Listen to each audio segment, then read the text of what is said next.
finally guys আমি আহি পাই গ'লোঁ কাৰেংঘৰ চাবলৈ কাৰণে আৰু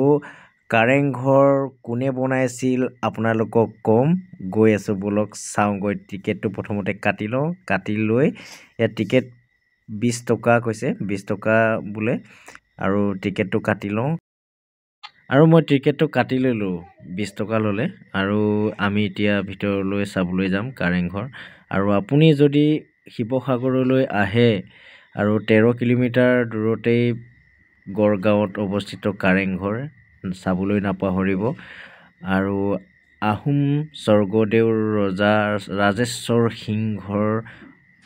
দিনত বনোৱা আৰু বনাইছিল এখন নিৰ্মাণ হৈছিল 1751 চনত 1751 চনতে বনাইছিল আৰু ৰাজপ্ৰসাদ বা কাৰেংঘৰ বুলি জনাজাত আৰু সকলোৱে ইয়াত আহে পৰ্যটক আপোনালোকেও আহিবচোন বাৰু চাবলৈ কাৰণে কেনেকুৱা আৰু মই এতিয়া ভিতৰলৈ সোমাই যাম আৰু সোমাই পেলাই আপোনালোকক দেখুৱাম যে কেনেকুৱা ভিতৰৰ ভাগটো আৰু ইফালে চাওক ভিতৰলৈ বলক ভিতৰৰ পৰিৱেশটো চাওঁ আৰু ইফালে চাওক সৰু সৰু কোঠালি আৰু সৰু সৰু দৰ্জা আছে আৰু ইফালে চাওক এই দৰ্জাবোৰত চাকি জ্বলাইছিল বুলি কয় আগৰ দিনৰ মানুহে আৰু আমি যাম ওপৰৰ ভাগলৈ ওপৰৰ ভাগত চাওক কি ধুনীয়া আৰু আপোনালোকো আহিবচোন ইয়ালৈ চাবলৈ কাৰণে এই কাৰেংঘৰ কেনেকৈ বনোৱা হৈছে আপোনালোকে অহা নাই যদি আপোনালোকে আহিব চাবলৈ কাৰণে ইমান ধুনীয়া পৰিৱেশ চাওক আৰু এই ঘৰখন ৰাজেশ্বৰ সিংহৰ 1751 চনতেই নিৰ্মাণ কৰিছিল আৰু চাওকচোন কি ধুনীয়া পৰিৱেশ সৰু সৰু কোঠালি আৰু প্ৰায়খিনি কোঠালি একেই আৰু আমাৰ বৌহঁতে সেলফি লৈ আছে আৰু সেলফি ল'বলৈ কাৰণে মোক মাতি আছে যাওঁ ৰ'ব এয়া আমাৰ বৌহঁত আমি আজি ৰংঘৰ আহিছো কি বলা তুমি কাৰেংঘৰ কাৰেংঘৰ ৰংঘৰ নহয় কাৰেংঘৰ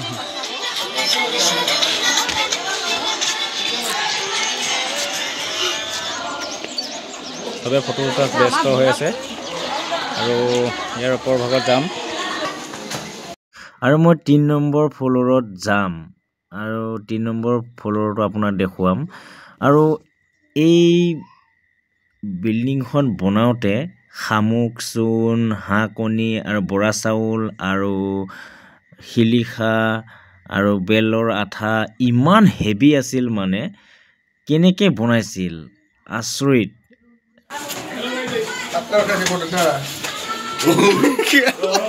আৰু আমাৰ এইটো ডেকা ছাৰ ফাইনেলি আমি এতিয়া ক'ত আছো আমি এইটো তলাতল ঘৰ কি বলা তুমি তলাতল ঘৰ নহয় কাৰেংঘৰ ভুল হৈ গৈছে মিষ্টেক হৈ গৈছে কাৰেংঘৰত আহিছিলোঁ আৰু এইফালে চাওঁ আমাৰ গোবিন্দা আমাৰ এইফালে বৌ হেল্ল' গাইছ কৈ দিয়ক বৌ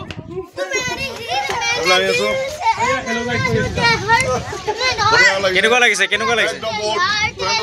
ফেণ্টাষ্টিক লাগিছে ন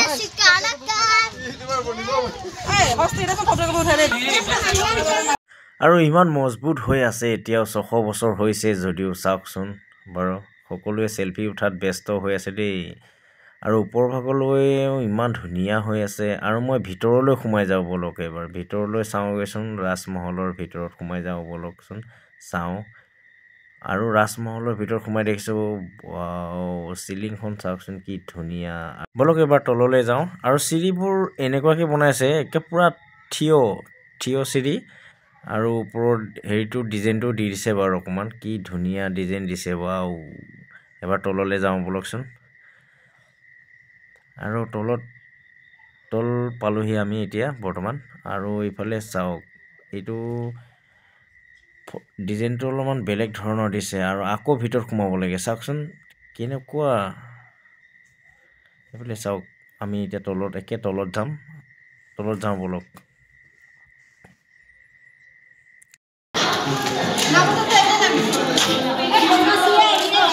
মিতালীলৈকে নামিও তলত আছে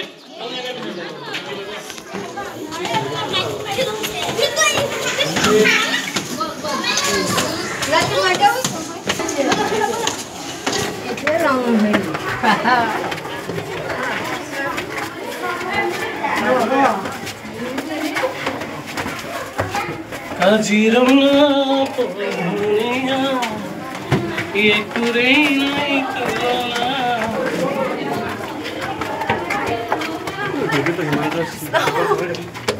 Hey guys, ইমান